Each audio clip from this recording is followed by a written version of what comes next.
Hey, second grade, Miss Lead Home here, and it's time for another bedtime story. Yay! Um, I've got my summer pajamas on because I am so happy. If you look outside, it's starting to get sunny again. It's starting to feel a little bit warmer. So I decided I had to put my winter jammies away and get out the summer ones. Are you wearing your summer jammies too? Feels kind of nice. Cool. So the last time we did a bedtime story, we read What Do You Do with a Problem, right?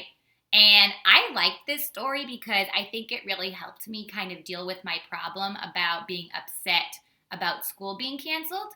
And then my mom told me, you know what, Miss Lead Home, there is a book by the same author and illustrator, and it is called What Do You Do with an Idea? That's amazing. So I decided we should definitely read this too because I think we all have some cool ideas and sometimes we don't know what to do with them. So let's read What Do You Do with an Idea?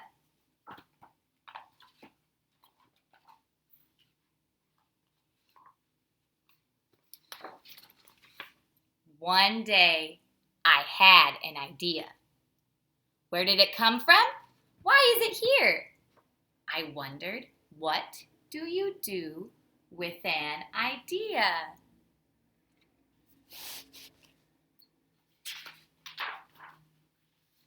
At first, I didn't think much of it. It seemed kind of strange and fragile. I didn't know what to do with it, so I just walked away from it. I acted like it didn't even belong to me. Do you see the idea over here? This little golden idea? How do you think the idea is feeling if the boy is just walking away from it? He said he pretended he didn't even know it. I don't think I'd feel very good. But it followed me. Not going to let him get away.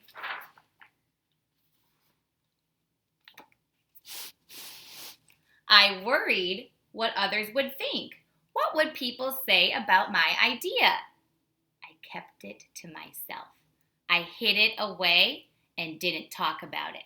I tried to act like everything was the same as it was before my idea even showed up. Have you ever been worried about what other people would think? I get worried about that too. I'm afraid they might laugh at me or tell me it's silly or stupid. But there was something magical about my idea. I had to admit, I felt better and happier when it was around. Do you think if he feels better when it's around that he should keep it? Even if he's scared about what his friends will say? Let's see what he does. It wanted food. It wanted to play. Actually, it wanted a lot of attention. Did you notice his idea is getting bigger? Yeah, it's growing. It grew bigger and we became friends.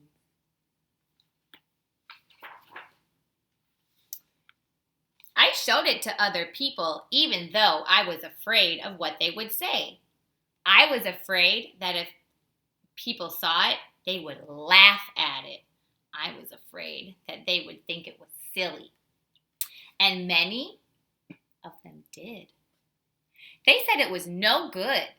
They said it was too weird. They said it was a waste of time and that it would never become anything. Oh, how do you think he's feeling right now? Yeah, I wouldn't feel great either. Do you think he should pretend that he doesn't have the idea anymore and just give up? Be easier probably, right? No one will make fun of him. What would you do?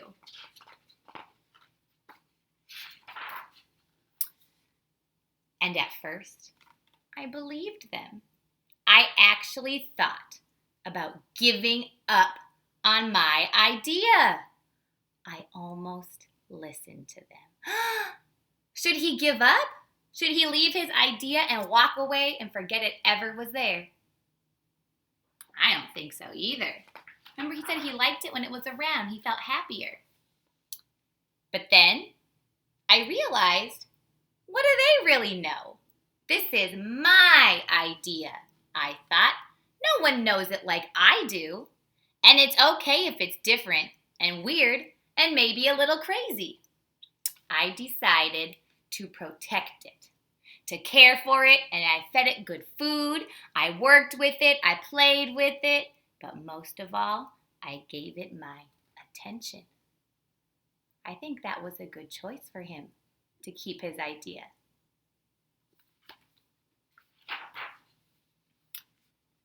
My idea grew and grew, and so did my love for it. Nice. I built it a new house, one with an open roof where it could look up at the stars, a place where it would feel safe to dream.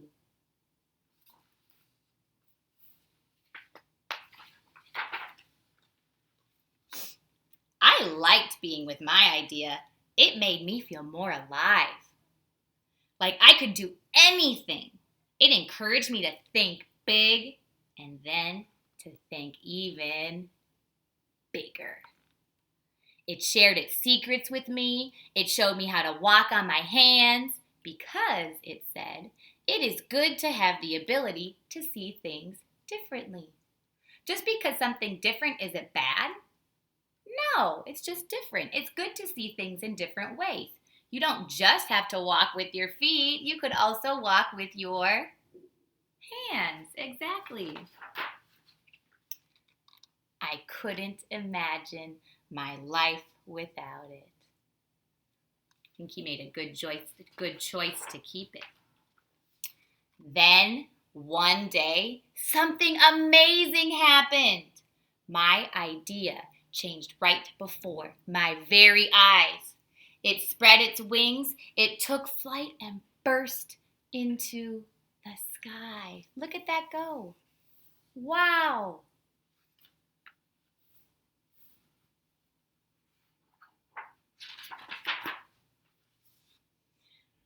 I don't know how to describe it, but it went from being here to being everywhere. It wasn't just a part of me anymore. It was a part of everything. So now his idea isn't just for him. His great idea is good for everyone. Wow. And then I realized, what do you do with an idea? You change the world. That's amazing. And that's the end. Did you know that an idea can change the whole world? Yeah. Did you know that if someone didn't have an idea for a car, that we would never have it? That changed the whole world. Did you know that if someone didn't have an idea to make a cake, that we wouldn't even know what cake was? That changed the world.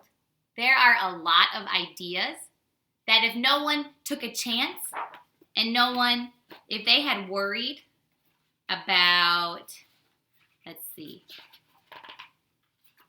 what their friends said, and they're like, ooh, cake seems kind of fun, but I'm afraid people will laugh at my idea. And they said, forget about cake. We don't need it. Can you imagine a world without cake? Me neither. So it's important if you think that you have a cool idea, should you worry about what other people think? No. You should take a chance and believe in yourself and really work on your idea, right? If you don't work on your idea and believe in it, who will? That book really inspired me. I have a job for you. Get some paper, and you can rip it up, cut it up, put it in a lot of little different strips of paper, okay? And then get a bowl or a hat or something. I've got my good old Packers hat. because we're going to write down ideas we have. They can be huge ideas that seem kind of crazy, like inventing a rocket ship or something. Or they could be like little small ideas, like, I think I want to draw a picture of a giraffe cheetah combination animal. That's cool. It can be big or small, whatever comes out of your head. So write it down. One thing that I've been wanting to do is I wanted to make friendship bracelets. You know, those colorful bracelets that you make out of thread and you just tie knots. And I wanted to give them to my friends. And I was a little nervous because usually like younger kids make those. So I was afraid that people would laugh at me and say, Ms. Leadholm, you're too old to make those. But should I care what they say? No. So I'm going to write it down on my paper. Make friendship bracelets. See it? And now I'm going to fold it and I'm going to put it inside my idea hat. Okay? And every time I have an idea of something that I want to do that's important to me, I'm going to put it on this paper and put it in the hat. And you know, something that's been kind of hard about staying home so much is maybe you're starting to get bored. That's okay, me too. So it could be stuff that you could do now while we have to stay inside. It could be stuff that you want to do after we get to leave again. But like tomorrow, if maybe I'm feeling kind of bored and missing my friends, I can just go to my idea hat and it says, oh, I could make a friendship bracelet. That's cool. So this could be an idea thing for you for now when we are inside. Or you could make a separate hat maybe for what you want to do after we get to leave. And there's another cool thing. I know that we've been writing in some of our lessons. And for me, sometimes I have a really hard time thinking of ideas when I write. So I got a separate hat. And I'm going to write down ideas that I have that I think it'd be cool to read about. So I'm going to write about it. Remember my last story? I wrote about the monster who was going to make fruit salad. That was a cool idea. So what are some other ideas that I could write about? Because sometimes when it's time to write, I'm like, oh, I don't know. I don't know what to write. So I'm going to think like maybe if I'm doing some homework and then I have an idea, I'm going to run and write on my paper and put it in my writing idea hat. So then later when it's time to write, I have a whole bunch of ideas in my other hat. So I think I want to write about a plant named Ed. I got a lot of plants in my house. I'm going to name one Ed. You know those plants that have like open mouths and they eat stuff? I think that'd be a cool story. So it's going in my story idea hat. You can have as many idea hats as you want. And then when you need an idea, there you go. So that's your job. Make at least one idea hat with ideas that you could do either now or later, or ideas that you could write about. If you want to let me know what one of your ideas is, I would love it. But I hope that you come up with lots of really cool ideas. And don't worry about what other people say about it. What do you say about it? All right, I'll see you soon. Bye.